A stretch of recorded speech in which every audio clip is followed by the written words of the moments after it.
Hello all అందరికీ నమస్తే. AP మంత్రులు కొంతమందిని చంద్రబాబు గారు సెలెక్ట్ చేసి సింగపూర్కి ట్రైనింగ్ పంపిస్తున్నారు. దీనిలో ఏమైనా మాస్టర్ ప్లాన్ ఉందా? ఉంటే ఏంటి?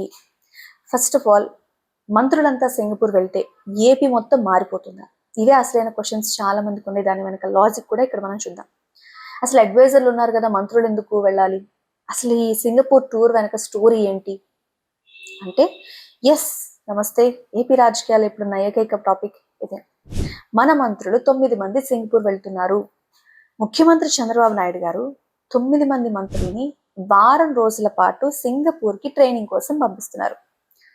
చాలా మందికి వచ్చే డౌట్, మన దగ్గర ఐఏఎస్ ఆఫీసర్లు ఉన్నారు, అడ్వైజర్లు ఉన్నారు, కావాలంటే మినిస్టర్లకు చెప్తారు కదా, ఇక్కడ మంత్రి డైరెక్ట్గా నేర్చుకోవాల్సినంత ఏముంది? అసలు ఇదంతా కాదబ్బా, వీళ్ళందరూ విహారయాత్ర కోసం వెళ్తున్నారా, నిజంగా ఏమైనా నేర్చుకోవడానికి వెళ్తున్నారా? ఇలాంటి డైలాగ్స్ ప్రతి ఒక్కళ్ళు విన్నారు. అసలు లాజిక్ ఏంటి? క్లియర్గా ఈరోజు మనం తెలుసుకోబోయేది అదే. మరి ఇక్కడ మంత్రులే ఎందుకు వెళ్తున్నారు అంటే, చాలా మంది అంట విషయం ఏంటంటే అడ్వైజర్ని పెడితే సరిపోతుంది కదా అని. ఇక్కడ మనం గుర్తుంచుకోవాల్సిన పాయింట్స్ కొన్ని ఉన్నాయి, 2 ముఖ్యంగా. ఫస్ట్, డెసిషన్ మేకింగ్, నిర్ణయాధికారం ఎవరికి ఉంటుంది? ఒక ఫైల్ ఏదైనా ఉందంటే అది మన ప్రజలకు చేరాల్సింది ఐఏఎస్ ఆఫీసర్ దగ్గర నుంచి మంత్రి దగ్గరకు వస్తుంది. అట్లా వచ్చినప్పుడు ఆ మంత్రికి టెక్నికల్ నాలెడ్జ్, టెక్నాలజీ వల్ల దానివల్ల లాభం ఏంటి అనే అవగాహన ఏమైనా ఉందనుకోండి, వెంటనే దాని మీద సంతకం చేసేస్తారు, గ్రీన్ సిగ్నల్ వచ్చేస్తుంది. లేదనుకోండి, అర్థం కాక నెలల తరబడి అది పెండింగ్లో ఉంటుందని దీని అర్థం. Next point, Singapore model. ప్రపంచంలోనే సింగపూర్ ఎంచుకోవడానికి రీజన్ ఏంటంటే, అవినీతి లేదు, వేగవంతంగా పాలన చేసేది సింగపూర్ మాత్రమే. ఒక కామన్ మ్యాన్ కి ప్రభుత్వం నుంచి సర్వీస్ అందడానికి ఎంత టైం, ఎన్ని నిమిషాలు పడుతుంది? అక్కడ డిజిటల్ గవర్నెన్స్ అనేది ఎలా ఉంది? మంత్రులు వీటిని గనక కళ్ళారా చూస్తే రేపు ఏపీలో అడ్మినిస్ట్రేషన్లో మార్పులు తీసుకొచ్చే టైంకి ఒక క్లారిటీ వాళ్ళకు ఉంటుందనేది ఈ టూర్ యొక్క ప్లాన్. ఇక అడ్వైజర్ల లిమిట్ ఎంతవరకు ఉంటుందంటే, మనం అడ్వైజర్లను మాట్లాడుకుంటున్నాం కదా, పేపర్ మీద ప్లాన్ ఇస్తారు, ప్రజల్లోకి తీసుకెళ్లాల్సిన మంత్రులే కదా. సో అసలైన బాస్కి విషయాలన్నీ తెలియాలి.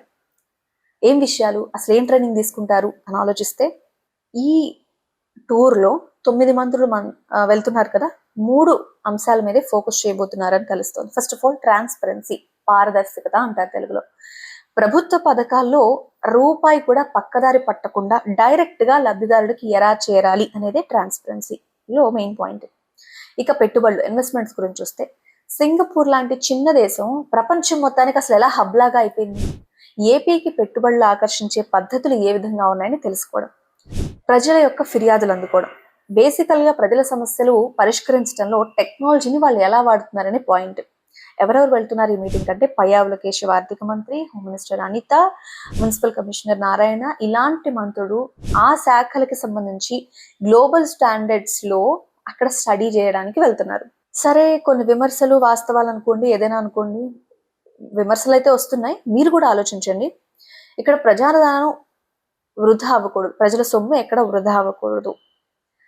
ముఖ్యంగా మంత్రికి అవగాహన వస్తే రాష్ట్రానికి 100 కోట్ల పెట్టుబడులు వస్తాయి.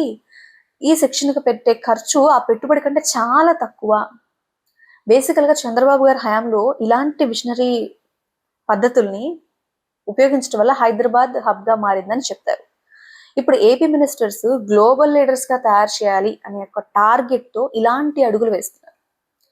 ఫైనల్లీ, ఈ మంత్రుల యొక్క సింగపూర్ పర్యటన అనేది ట్రైనింగ్ మాత్రమే కాదు, ఏపీలో ఫ్యూచర్లో తీసుకునే నిర్ణయాలకి ఒక స్ట్రాటజిక్ డెసిషన్ లాంటిది ఇది అని. ఇదంతా విన్నారు కదా, మంత్రులు ఎందుకు వెళ్తున్నారు, ఎక్కడికి వెళ్తున్నారని. మీరు ఏమనుకుంటున్నారు? నిజంగానే ఇంటర్నేషనల్ ఎక్స్పోజర్ అనేది మనకు అవసరమా? ఇదంతా చూసాక మీకు ఏమనిపిస్తుంది?